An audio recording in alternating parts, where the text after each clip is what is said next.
Next up we have Andy Dexter from Truth.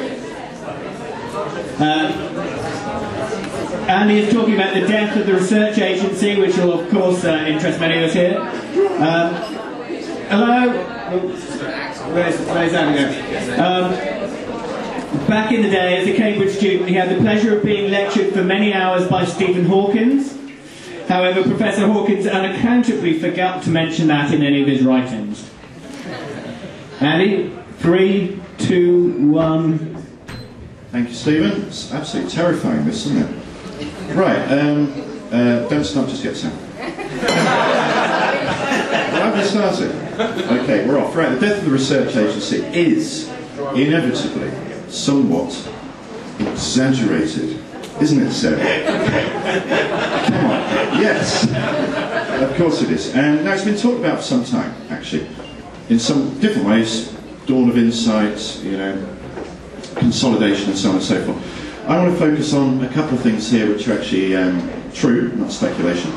Number one, there's evidence that mainstream research is looking decidedly peaky, and I think we'll see at least one large research agency go under or be broken up during the course of the next 2 years.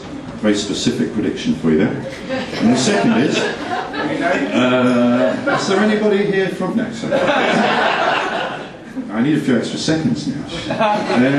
Okay, the second thing is there's a flowering of new and interesting agencies coming into the market now.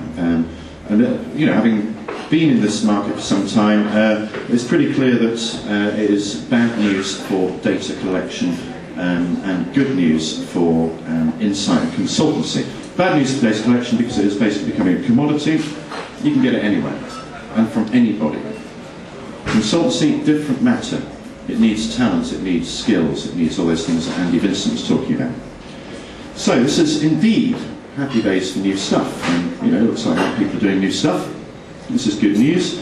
What I want to talk about is 10 things, big waves if you like, trends that seem to be driving this in the market, and which I think will become increasingly important over the next few years. So the first one obviously is as follows: connectivity. Okay, wave number one: exponential flourishing of communications. Interconnectedness means there's less of an advantage of pure scale in any business. It means that virtual businesses can develop around quite a limited infrastructure, and that's really important in terms of fostering entrepreneurism. Second one, come on Sarah, keep up. Disintermediation. Simple as this, that buying and communicating direct rather than via intermediary channels is a big and ongoing trend. This applies to clients. They want to talk to their customers direct. They've got all this data. Okay, what they need is someone to make sense of it, not more data. Individualism. Now we're talking about the talent. It's all about self-expression. Consumers and researchers want to be treated as individuals, not aggregates, and this has lots of implications as to how we might deal with them. And it also means that there's less of a classic career path being attractive for researchers. They want to do their own things. They want to be entrepreneurs. And this is an interesting meta trend. It leads to a world where, you know, working for yourself, doing your own thing is a highly desirable end goal for a lot of people. Multi-careering, for example. You can have the car, the girl, and the lifestyle pod.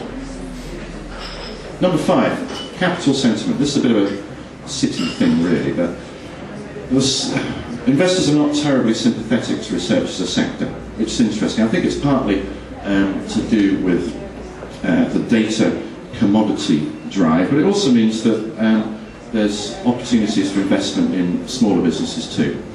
Simplicity. There's a desire for simplicity and authenticity out there. That applies to business models as well as to the way consumers want to buy things. So, moving on. Instantaneity is the next important wave. There it is. People want everything now. Now this has got positives and negatives. It puts agencies in a bit of a fix because the timescales in terms of working on projects are very, very short, and it means that we can draw that in with some of the connectivity and technology points. Online stuff, again, you can buy it from lots of different sources. Great, is now becoming increasingly important, and I won't even have time to do this, but reproducibility. Young people today have no respect for intellectual capital. Well, that's interesting though, because it means they get ideas from lots of different places. And that means that anybody can have an idea, anybody can develop it in their own way. Trend number 9. God, it's going on this, isn't it? The fight for talent. Talent is so key to everything we do. And let's face it, talent is not exactly that thick on the ground. Hey, we're all talented people, aren't we here? That's why we're here. But if you're on a commodity market, you don't need talent, you need bums on seats. Okay, final point, number 10. Anytime, anywhere. I can't remember what this one is all about. Oh yes, I can see a world of virtual network players in our insight market actually working together, but doing their own thing. A partnership model, a virtual business, globally, obviously. So, bringing it together, I'm predicting a market split between consultancies and data farms, if you like. At least one big agency will have to face up to this in the next couple of years, and in fact some are already trying to do exactly that. They'll have to choose their ground. Are they data providers or are they consultancies? You cannot do both. So what does that mean for the research revolutionaries? Well, it's an interesting time in the industry cycle. You've got a lot of entrepreneurial spin-offs, interesting things happening. The sort of word of warning really is, revolution means cycle, doesn't it? It doesn't mean turning things over for good, it's a cycle. And every revolution creates its own establishment, The Russian Revolution gave us Stalin, okay?